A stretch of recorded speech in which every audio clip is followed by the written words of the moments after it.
Who gon' take it there? Who gon' take it there? Who gon' take it there? Who gon' take it there? Electricity, electricity, electricity, electricity. You know what's in the air. You know what's in the air. You know what's in the air. You know what's in the air. It's possibility. It's possibility. It's possibility. It's possibility. So Ana Kasparian went on Tucker Carlson's show. This is his independent platform since he's been fired from Fox. Ana Kasparian is the controversial co-anchor from the TYT, the Young Turks, right alongside Cenk Uygur. She's controversial on the left because she, in the past few years, has taken a lot of pretty, not just like anti-left, but anti-liberal positions. And not on all issues. She still is a consistent advocate and a loud advocate for Palestine, which I think is cool. But for the most part, she not only has begun to express some, sort of turfish views, concerns about the language of, inclusivity surrounding trans people and pregnancy, and feeling like crime is an issue that the left is not appropriately reactionary about, or to be charitable that the left is not appropriately addressing.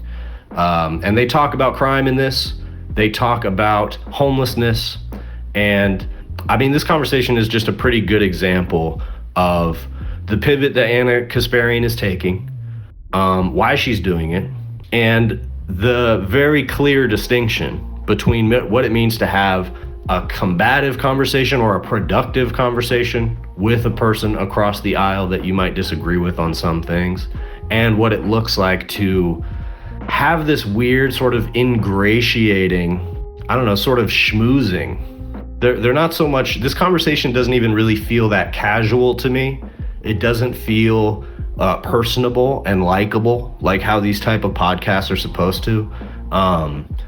Maybe it's just because of the sheer volume to which I hate Tucker and everything that he stands for. But I mean, it's hard for me to watch this any other way despite the sort of packaging, but this packaging says a lot, and the uncritical nature of Ana Kasparian's conversation with Tucker Carlson from both sides fairly. Neither of them are criticizing each other. What they are both doing in unison is criticizing the left. So I think that is the best illustration of what Ana Kasparian is doing right now. Let's watch some of this conversation.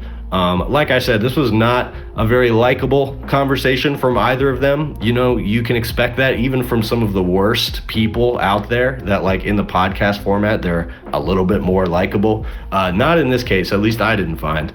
But they do get into some quite interesting subjects, like some of the behind the scenes stuff going on at TYT, and some of her motivations behind this sort of pivot that she's doing. So let's listen to it a little bit.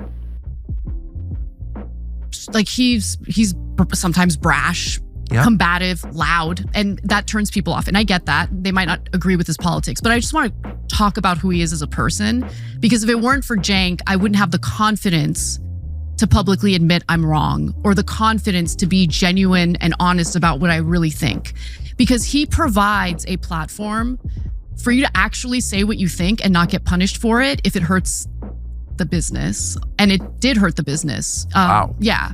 So we lost a portion of our audience for sure. Based on what you said? Based on what I said. And more importantly, what did you say that alienated people? I mean, okay, I would say that the straw that broke the camel's back was I agreed to go talk to Glenn Beck. He invited me to go on his podcast.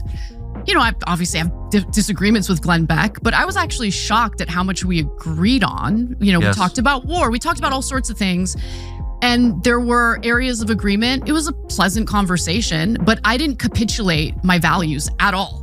Just because I'm talking to him doesn't mean I've done anything wrong. My views are my views, his views are his views. We had a conversation. Well, I come home thinking nothing of it.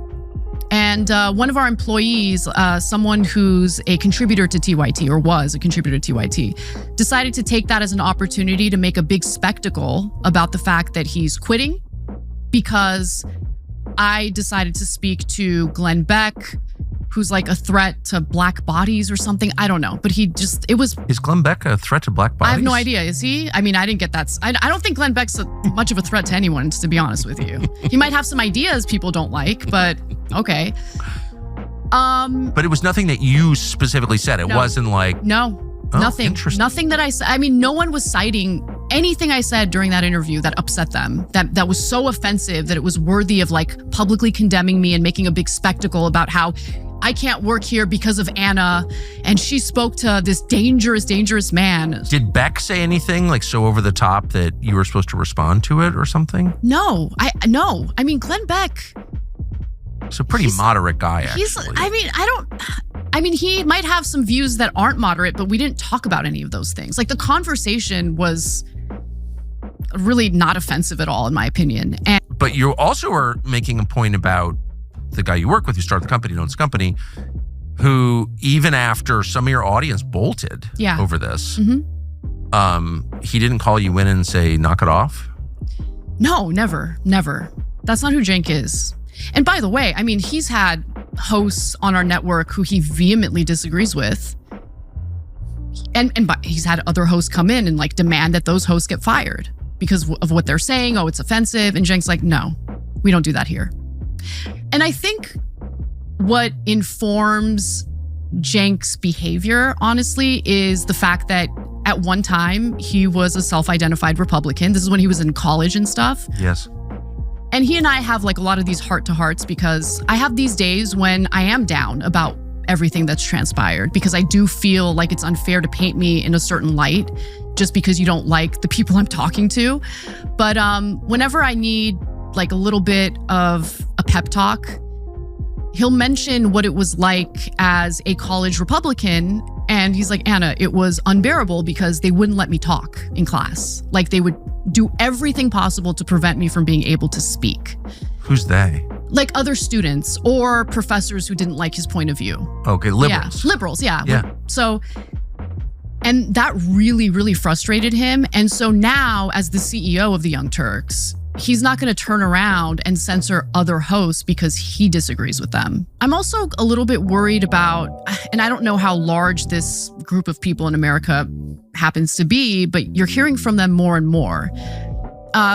This idea that, no, we need to move toward a post-liberal and like post-liberal democracy. You know what I'm saying? Like a rejection of the democratic process overall.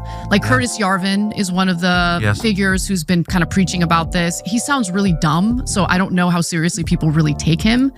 But he purports to want a monarchy in this country, which sounds insane.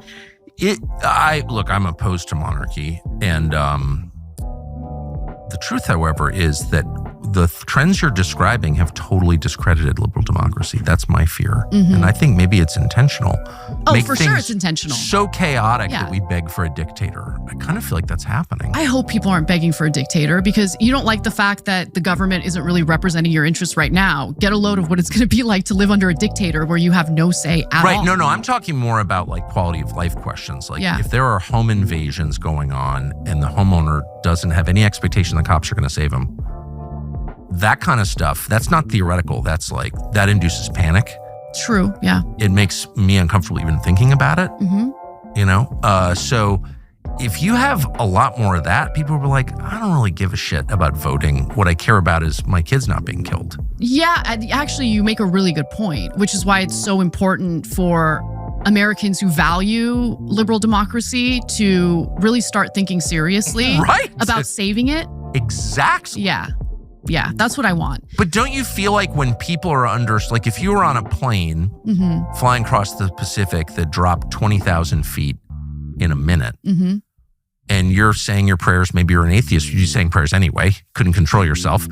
And what would you be willing to do or give up in exchange for not dying? In other words, if you're totally panicked, you're in free fall in a commercial airliner, God, I will do anything. Like that's kind of what is happening with crime, I think. Yeah, and not just crime. Not just crime. Yeah, so there were a so few many moments issues from this that I bookmarked that did not make the final cut. for this episode. One thing was like her pointing out that Tucker Carlson used to be a neocon. She starts by saying, I'm curious about you, Tucker, because you used to be a neocon. And she's saying it in the sense that like he's changing his opinions, that his position that he occupies on the political spectrum is changing, and she's curious about that. Kind of the same thing, supposedly, that he is saying about her.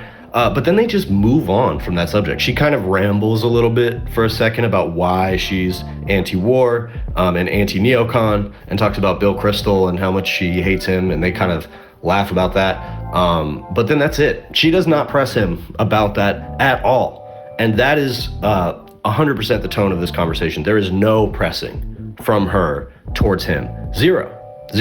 Like none of this anger that has become characteristic of who Ana Kasparian is, her brand, what she's good at. Like on the issue of Gaza, she goes off when it comes to Gaza. And I think she is a good communicator, and she is a vicious communicator on that topic. That's in the right ways, it's needed. In the right places, it's needed. So even if she feels like the left is the right target for that anger sometimes, okay, fine, I guess.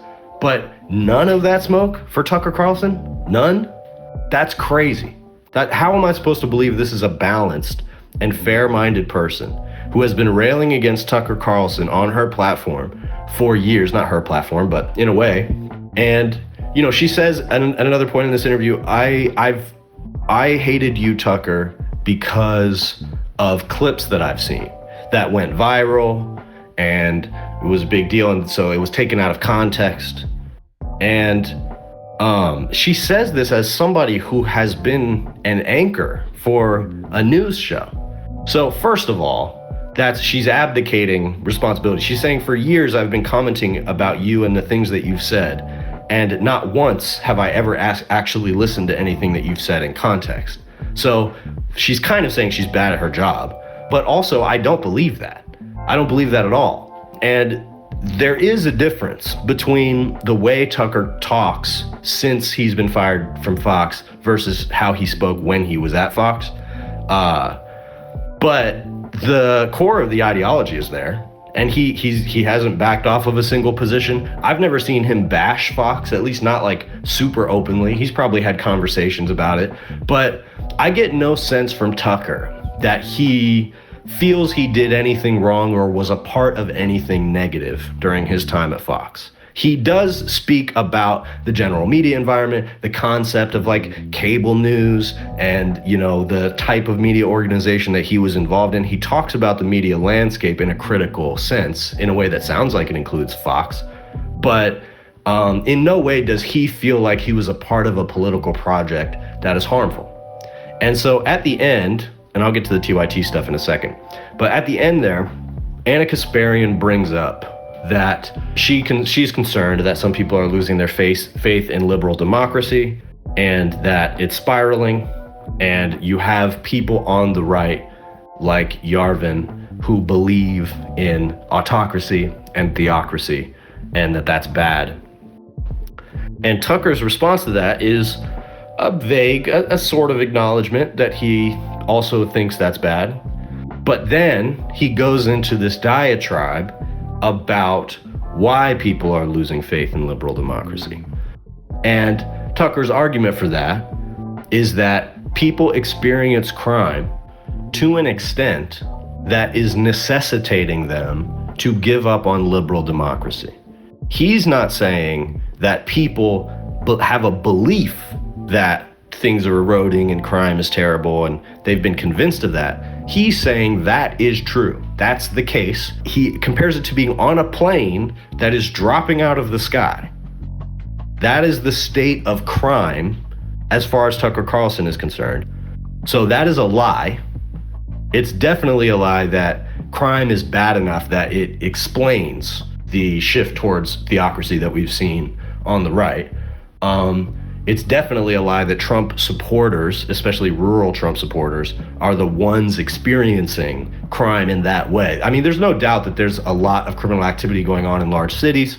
There's an issue with the fact that the places where those problems, criminal activity or homelessness, people being kicked out of their houses, non-sustainable economic arrangements, those things exist in larger numbers in places where people exist in larger numbers. So even in the most liberal cities that do have politicians that are at least claiming to be interested in solving those problems, they are at least directing attention towards solving those problems, are still some of the places where those problems are the worst.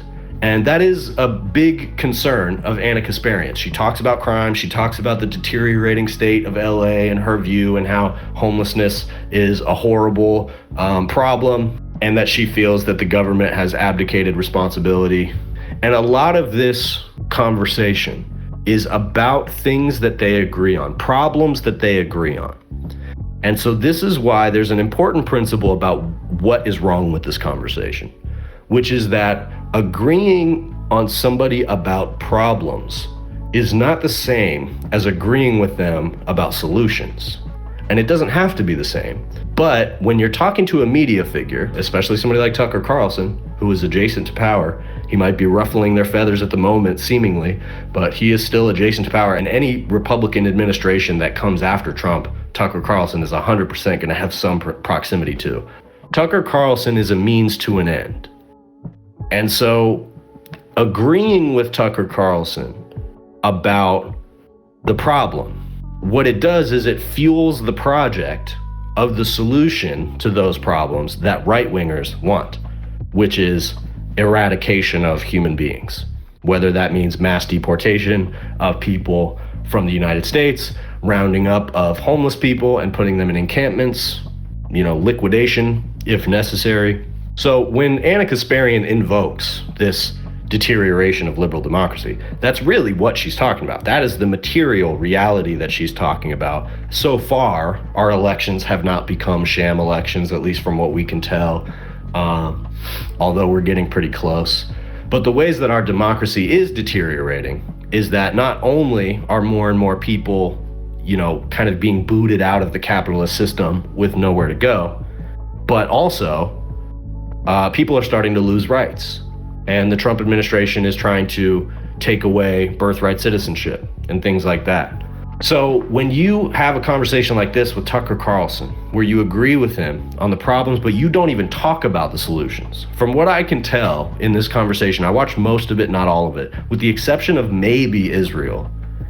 I don't think Ana Kasparian mentions a single policy that she supports in the course of this interview. Especially when it comes to cultural or social issues. They talk about the problems, and Ana Kasparian will even go far enough to say, I agree with your criticisms of liberals and progressives on these problems, Tucker Carlson, but they don't talk at all about what the solution is. And there's no accounting for the fact that maybe you don't view Tucker Carlson as an ontologically evil person, although I kind of do. But 100%, the right wing, his side, is the one that's in power. So to even forget about Tucker Carlson and what it means to cavort with him, who cares? To go on his platform and in front of his audience, just to signal the fact that you agree with Tucker Carlson on the problems, I think at best is dishonest. But it comes off much more like a marketing move. And to be honest, this whole show is very Hollywood. Tucker Carlson's show is quite Hollywood. It's flashy, and they got all this, rural America type of aesthetic. They got the books in the background, they got the wood grain. I mean, this is pretty tried and true for conservatives at this point. Tucker Carlson's got the kind of folk song worked into his title. I'm sure there's some roots to that when it comes to him, but also I'm pretty sure Tucker Carlson grew up pretty well off. So, they're using an aesthetic to market to a demographic. Tucker Carlson knows what his demographic is, and Ana Kasparian wants to market to that demographic. This is that simple. Because any of these problems, first of all, when it comes to homelessness, I've never heard Ana Kasparian give any alternative solution to the NGOs that she hates and feels are wasting everybody's money in California. Okay, that's great. It's easy to criticize the solutions that are on the table, and defund the police is another thing that she criticizes here. She says, I supported defund the police, but then I decided that was a mistake, and it's bad, and we need police, and social workers aren't able to do this. And I talked to one social worker who said that this isn't working for the city. and yet she has no idea. She presents no idea. And so, I think she's becoming more vapid as time is going on, and that's unfortunate because there is an older version of Ana Kasparian that was a lot more likable than this, a lot more alert to the trickery of right-wing ideology than this. And the stuff she says about Cenk is interesting here because she presents a pretty favorable perspective on Cenk, saying he never tried to censor her or anything, even if it hurt the business. She kind of admits that she hurt the business of TYT here, which is wild for her to admit. It's wild that that's the case. And what she says about Cenk's reason for not doing that is interesting, I think. And I actually knew exactly where she was going with this when she started saying it. But she says that that Cenk, as a young Republican, somebody who was a Republican in college, found himself being shouted down and spoken over by his liberal classmates, and that was something that frustrated him, and so he had a belief in not doing that. So kind of what she's saying, pretty clearly what she's saying, is that Cenk's decision to not censor her on his platform, is because of a sort of strain of conservative ideology that he has, which is kind of predictable. It's not that he has never fired somebody from this platform. He recently fired Francesca Fiorentini and blamed that on the fact that she was insulting him directly. Although Ana is saying here that she wouldn't be punished even for hurting the business. So I don't know. That doesn't quite add up to me. That Cenk felt it was personally untenable that someone who disagrees with him was, in his view, insulting him personally, even though he's one of the most insulting commentators, especially of other people on the left. But so the personal insults were the thing that go beyond the pale.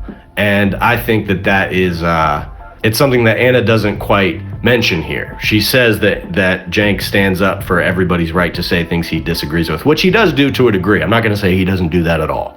But in a very notable case, he has done the opposite of that. And it's funny that somebody that he will go to bat for more is Ana Kasparian, and somebody that he will make a big point of removing from the platform is Francesca Fiorentini. And the other thing, too, is that could be the reason that TYT has introduced so many grifter types like Dave Rubin, Jimmy Dore, and now apparently Ana Kasparian, to the political discourse, is this principle of free speech. And look, I support free speech. I support free debate. I don't necessarily think people should be platformed unless their views are horrendous, like Tucker Carlson's are. But at the same time, Cenk over the years has gone to bat to keep people like Jimmy Dore on the platform for longer than they deserve to be, frankly.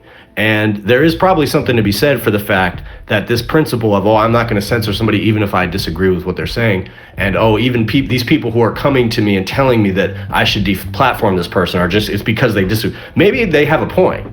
Maybe they have a point about the nature of what this person is saying, is what it comes down to. And this gullibleness, this affableness of, I'm going to listen to what you're saying, even though everybody's telling me I shouldn't. Is that not what got us into this position in the first place? That's literally the reason people voted for Donald Trump. And you're telling me Ana Kasparian doesn't have enough discernment to know that? Of course she knows better. And she is just way too willing to embrace the coziness of these conversations without any type of critical lens. And I mean, the best thing I can say about that is that it's a disservice to her audience. I have nothing good to say about it because there is not a single moment of this conversation does she critique Tucker Carlson. I mean, I think that is just an absolute abdication.